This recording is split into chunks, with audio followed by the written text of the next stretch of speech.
Hello there, this is Carolyn Arnold. I'm the author of the McKinley Mystery series. The latest in the installment is here. It's called Halloween's Murder. I'm here to read an excerpt from it from chapter 2. First, just to give you a little background information on the book, it's a lighthearted, fun read, something that you can read in an afternoon, walk away from afterward feeling good. Basically, the story goes, Sean and Sarah McKinley have a haunted house fundraiser, and they've invited a local television station in to report on it, but the reporter ends up turning up dead. So Sarah ends up becoming obsessed about it, wanting to know what happened, wanting to get some answers. So here's an excerpt from chapter 2. It was nearing 6 o'clock in the evening, and Sean and Sarah were home in their media room on a large sectional couch, getting ready to watch their spotlight on the evening news with some friends and colleagues. They had left the haunted house in the hands of some capable employees who would be posted there until closing at 8.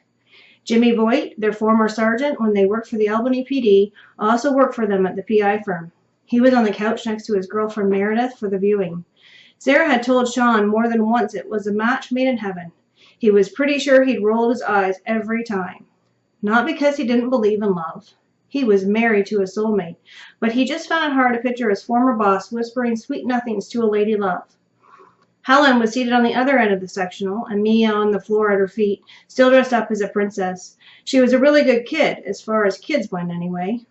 And it's not that Sean had anything against children, but for now he and Sarah had decided that they weren't going to have any. And honestly, it was probably for the best, as they traveled a lot, solving crimes, and it didn't leave much free time. I'm going to be on TV. Mia's face lit up as she grinned. I can't wait. She seemed more excited about this than she had been at the announcement that pizza was for dinner. Mia stared at the muted television. That lady is so pretty. By that lady, Sean assumed she meant Chloe Parsons, the reporter that had reported on the haunted house. Sean had to agree that based on appearances and initial impressions, she was good-looking. But he didn't understand why she took such issue with Susanna when she didn't want to talk. Mia turned to Sarah and flashed another smile. You look great, too. Thank you. Sarah returned the smile and swept her long brown hair over her left shoulder. Did you have fun today? Oh, yeah. My favorite part was the mummy. That didn't scare you? Sarah laced her voice with concern but couldn't hide the underlying amusement. Mia's expression faded and her eyes enlarged. She nodded. I was, but I like to be scared, and I love mummies. She bounded to her feet and jumped onto her mother's lap.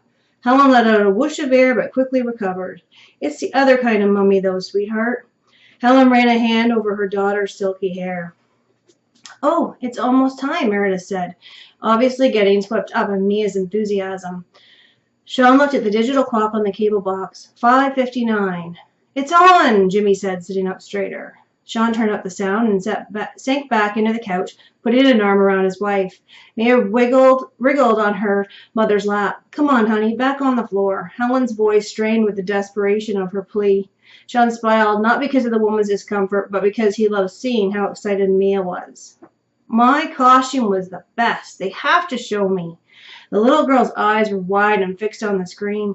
You're a beautiful little princess, Sean said. Mia glared at him. I'm not little.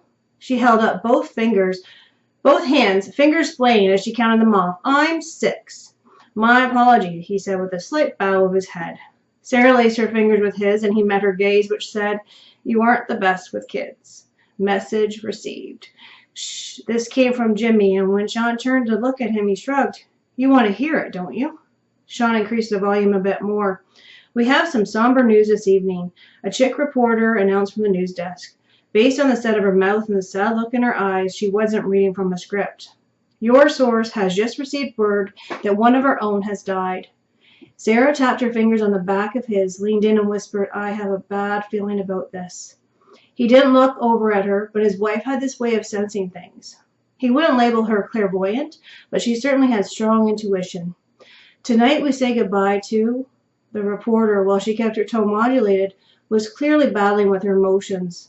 Chloe Parsons. The news was a sledgehammer to his chest, knocking the wind out of him.